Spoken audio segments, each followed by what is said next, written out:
Age can be summed up with corruption and a thirst for power. In the beginning of this age, graft or thievery in office was present in all levels of the government. This is Flashback Friday with Pernilla Sjöberg. Today we're going to be talking about the Gilded Age. In city government, political machines dominated. Political machines were organizations that worked to win elections so they could exercise power. At the national level, the largest misconduct centered around President Grant and his administration. Change was also occurring throughout the nation's cultural life. The expansion of higher education, new literature, music, sports, and arts filled people's leisure time. And now, here to tell us a little bit more about the Gilded Age, please welcome Professor Rooks.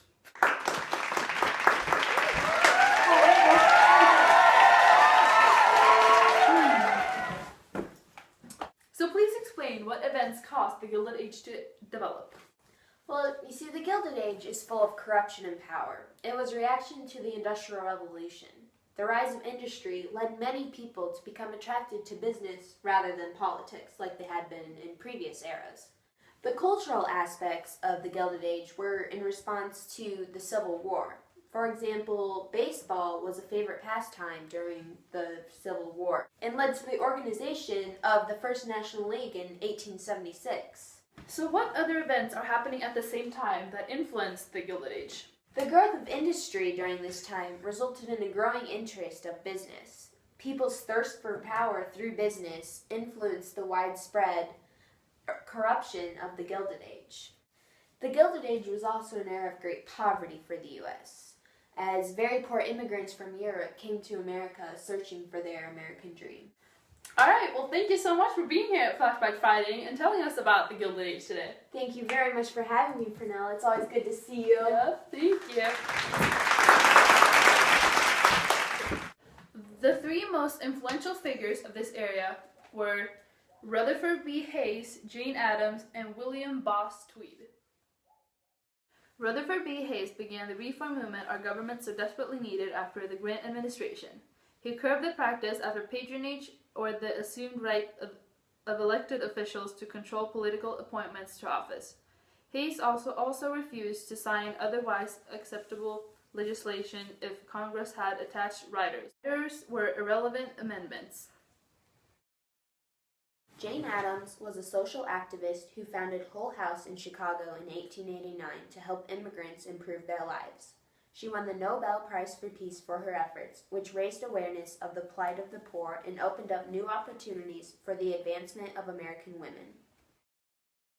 William Boss Tweed was in control of New York's Democratic machine for many years. He managed to steal millions of dollars of city funds, but was eventually convicted and driven from office. Tweed's scandal at Tammany Hall is one of the many examples of corruption in this era. We are now going to Skype with Gretchen Rue, who is going to tell us how this era changed the United States, to the better or for the worst. Hey Pernilla, so you asked whether the Gilded Age changed the United States for the better or for the worst.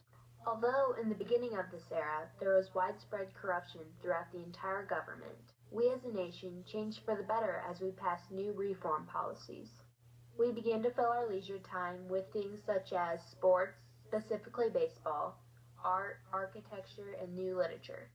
However, for the worst, we started the national debt that has only grown to what it is today. Thanks for letting me Skype with you today. See you next time. Bye. And now we're going to go talk to Greta Rux, who's standing by with Mrs. Vanilla. Hi, Vanilla. So, can you identify and explain at least 3 key events that really define the Gilded Age?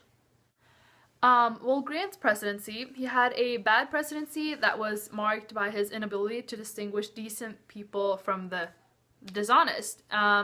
He fell under the sway of financial speculators James J. Fisk and Jay Gould, who gained millions of dollars from their relationship with the president. When the graft in his administration was uncovered, he also protected many of the wrongdoers. The Pendleton Act allowed the president to decree which federal jobs would be filled accordingly to rules set by a bipartisan civil service commission. This finally began the shift away from the spoils system and was a major part of the reform movement. So the last key major event was the education reform, which allowed more people to attend higher education, including women.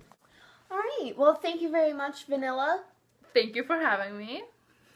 And now back to you, Pernilla. So, knowing all this, we can draw connections between today and the Gilded Age. Major connection to be made between the Gilded Age and today is the government spending issue.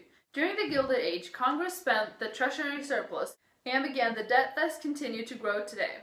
Another link is that during this era, there were government reforms in labor and working conditions. This was comparable with the government reforms in finance today. Some people are even saying that we're living in a Gilded Age of our own. And that's it for Flashback Friday today. Thank you all for watching, and we'll see you next Friday.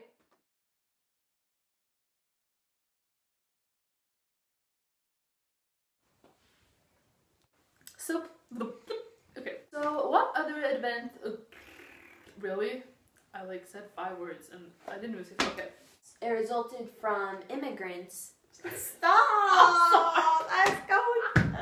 It's like immigration. Immigration.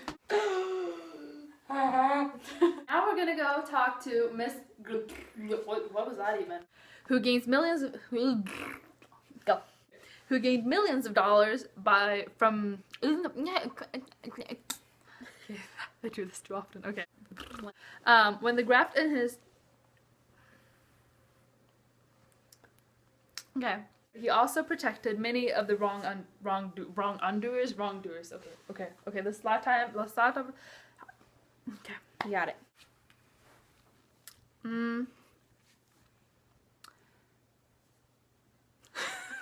Leave it. Okay. There were government reforms in